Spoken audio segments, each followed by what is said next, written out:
Good morning, everybody. The patina is sweat. Yeah, our AC is still out. They'll be out here later Monday to replace the system.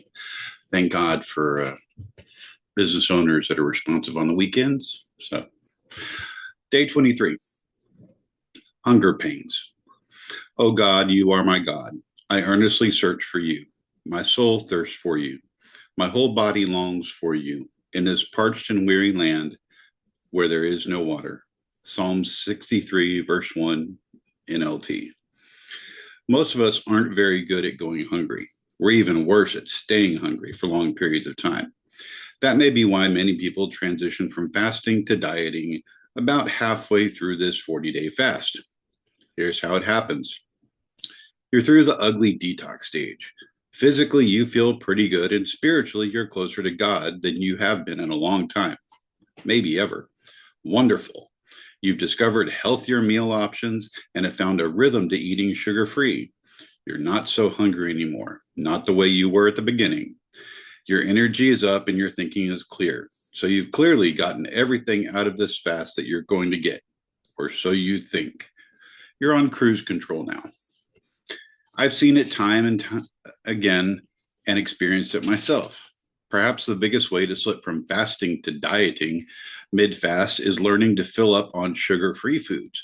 However, the goal in these pages and throughout these days isn't to simply detox from sugar and transfer your focus to sugar-free recipes.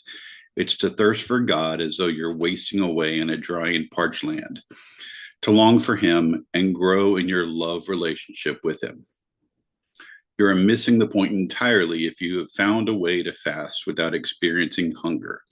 Hunger pangs are a holy tool, reminding us that we are fasting, why we are fasting, and whom we want to be most hungry for. I love how author Bill Gautier said it here.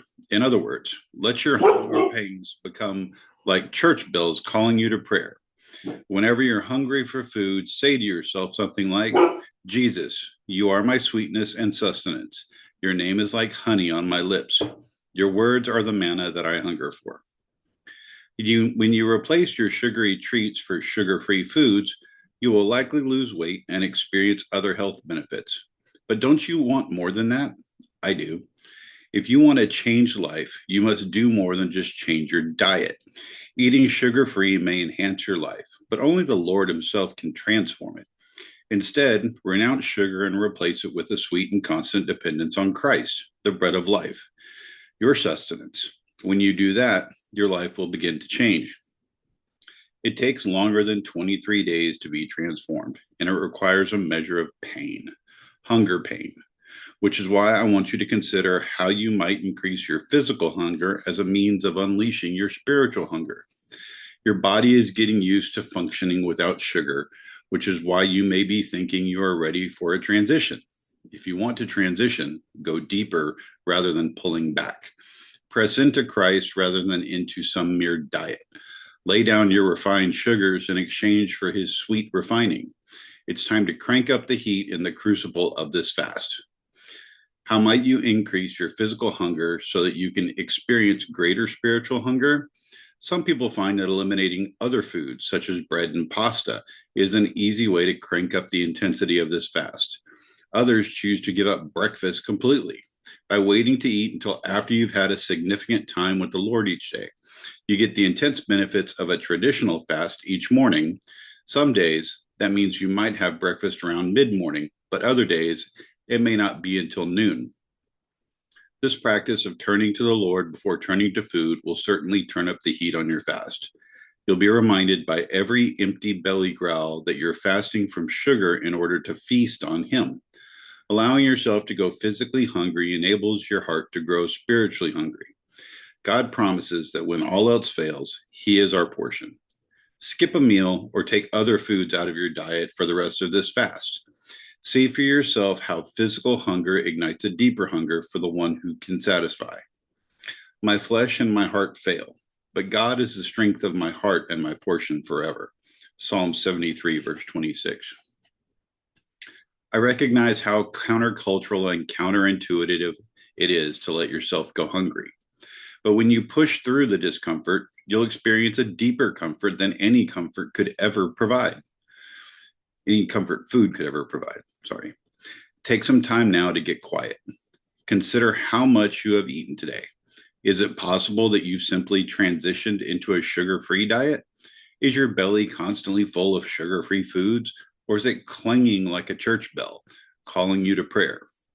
Press into the hunger pangs as you press on through these fasting days.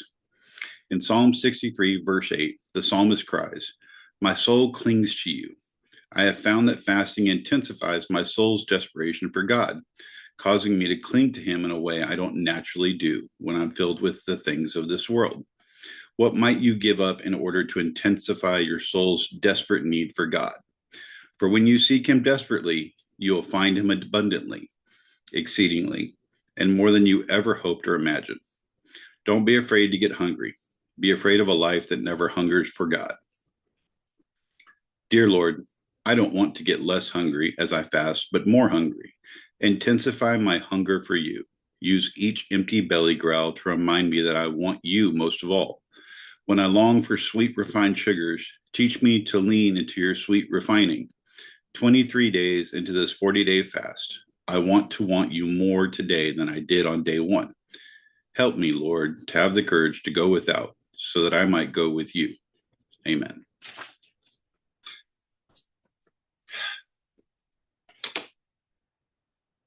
That goes with that whole, substituting your addiction, giving up one thing and just replacing it. Oh, now I'm not fasting anymore. Now I'm dieting, just because it got uncomfortable. So, yeah, keep going. 23 days in, y'all. So, God bless. Have a great day. It's Monday. Well, if you're watching this on the day it's being aired, it's Monday, September 23rd. So, have a great day. Bye. You got to find the stop button.